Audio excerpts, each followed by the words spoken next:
কি অবস্থা সবার? বাসায় বসে থাকতে বোর হচ্ছিলাম। ভাগ্যিস হোস্টেল থেকে আসার সময় চুড়ির বেস আর কুন্দনগুলো নিয়ে আসছিলাম। আসলে কি করব বুঝতে না পেরে বসে বসে চুড়ি বানানো স্টার্ট করে দিচ্ছি। আসলে এটা হচ্ছে অনেক ধৈর্যের কাজ, যে ধৈর্যটা হচ্ছে আমি একটা চুড়ি বানাতেই মনে হয় 1 ঘন্টার উপরে পার করে ফেলছি, যেটা সত্যি। আসলে আমরা তো কোনো সেলার নই যে 2-3 মিনিট বা 10-15 মিনিটে, আসলে 2-3 মিনিটে কেউ বানায় না, 10-15 মিনিটে চুড়ি বানিয়ে ফেলবো।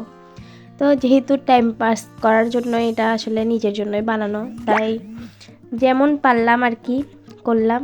মোটামুটি ভালোই ফিনিশিং দিতে পারি, দেখে বোঝা যাচ্ছে হয়তো বা। আসলে ওগুলো কেউ শিখাই দেয় না, অনলাইন থেকে দেখতে দেখতে শিখে ফেলছি।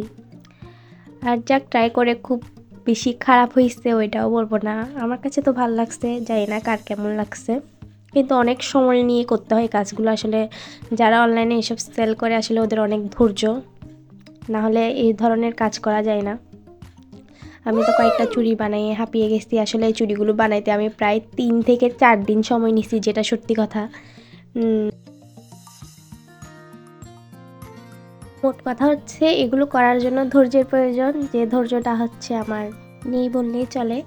তারপরে হচ্ছে শখের বশে বানানো, আর সব থেকে বড় কথা হচ্ছে টাইম কাটানোর জন্যই বানানো, এছাড়া আর কিছুই না। তো আমার চুড়ির ফাইনাল লুকগুলো কেমন হয়েছে বলে যাবেন। সবাইকে ধন্যবাদ মনোযোগ দিয়ে আমার বকবক শোনার জন্য।